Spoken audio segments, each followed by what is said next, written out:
जय हिंद दोस्तों। चलिए दोस्तों बात करते हैं इस क्वेश्चन के बारे में। इस क्वेश्चन में क्या कहा गया है, the angle of the elevation of the top of a tower vertically erected in the middle of the paddy field from the 2 points of horizontal line through the foot of the tower are to be alpha greater than है beta से the height of the tower is H unit a possible distance between the points. यानी examiner ने क्या कहा, मुझे ये कहा कि भाई मेरे पास में एक टावर दिया हुआ है जो फील्ड के बीचों बीच है और उसे 2 पॉइंट दिए हुए हैं उसने मुझे, और जो 2 पॉइंट दिए हुए हैं, एक दिया हुआ है मुझे उसने अल्फ़ा और दूसरा दिया हुआ मुझे बीटा, और ये कहा गया है कि अल्फ़ा जो है वो ग्रेटर देन है बीटा से एंगल, और इसकी मुझे हाइट दी हुई है। तो पहले इस क्वेश्चन को हम लोग क्या करेंगे, लॉन्ग से करेंगे, उसके बाद हम इसका शॉर्ट भी जानेंगे, ताकि क्योंकि बहुत सारे स्टूडेंट जो हैं वो लॉन्ग से करना पसंद ही नहीं करते, क्वेश्चन को छोड़ देते हैं। तो इसे कैसे करेंगे, चलिए देखते हैं। पहले लॉन्ग से देखते हैं, फिर हम शॉर्ट से करेंगे इसको।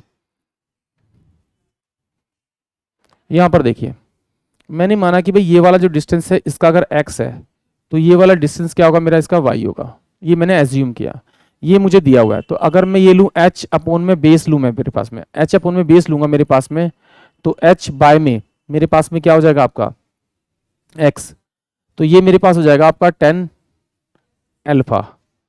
और ये अगर इसको मैं सॉल्व करूंगा तो मेरे पास ये हो जाएगा x इजकल टू में h बाय में 10 अल्फा, और इसको मैं और सोल्व करके लिखूंगा तो x इजकल टू में कितना हो जाएगा h इंटू में कोट अल्फा।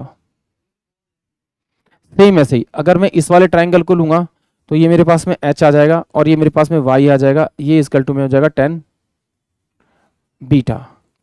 इसको अगर मैं सॉल्व करूंगा तो मेरे पास y इजकल टू में सेम ये h इंटू में कॉट ये बीटा हो जाएगा। अगर मैं अब इन दोनों को प्लस करूं, इन दोनों को मैं ऐड करूं, तो ये मेरे पास क्या होगा x प्लस का y, ये बराबर हो जाएगा h, इन दोनों में से h कॉमन बाहर निकल जाएगा तो ये हो जाएगा मेरे पास में कोट अल्फा और प्लस का कोट बीटा। यानी कि इसका जो आंसर होगा वो ऑप्शन डी होगा।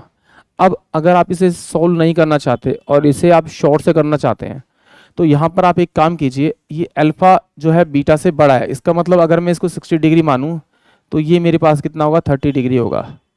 यानी कि मैंने अल्फा की वैल्यू मान ली आपकी 60 डिग्री और बीटा की वैल्यू मानी मैंने 30 डिग्री, और ये हाइट h को मैं कुछ मान लेता हूँ। मैंने एज्यूम किया कि मेरे पास में ये √3 है, मेरे पास में √3 है मेरे पास में।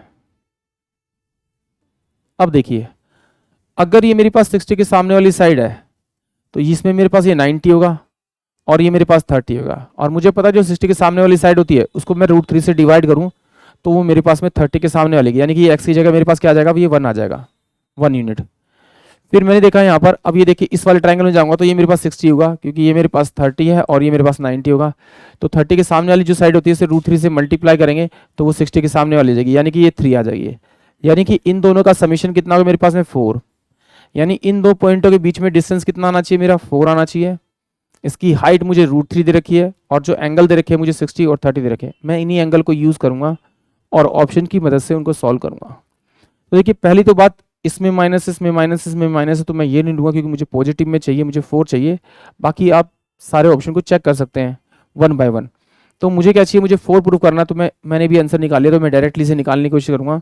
तो ये h की जो वैल्यू है वो कितनी है आपकी यहाँ √3, मैंने यहाँ रख दिया √3 ये, और जो मेरे पास दे रखा कोट अल्फा क्या होगा मेरे पास में 60, और कोट अल्फा 60 मतलब क्या होगा कि भाई ये आ जाएगा आपका 1 बाय में आपका √3 और प्लस का कोट 30 क्या हो जाएगा, मतलब बीटा की वैल्यू क्या है कोट 30 की वैल्यू क्या हो जाएगी मेरे पास में आपका √3। इसको मैं सोल्व करूंगा तो √3 ये कितना हो जाएगा 1 प्लस का 3 हो जाएगा, जब एलसीएम लेंगे तो अपॉन में √3 बचेगा, इस √3 से √3 कटेगा, इसका मतलब ये 4 यूनिट आ जाएगा। यानी कि मेरे पास क्या होगा, ये मेरे पास में हैंस प्रूफ हो गया जो मैंने इसमें एज्यूम किया था। यानी कि ऑप्शन जो डी होगा वो इस क्वेश्चन का करेक्ट होगा। आई होप आप सभी को ये क्वेश्चन समझ में आया होगा। जय हिंद, जय भारत।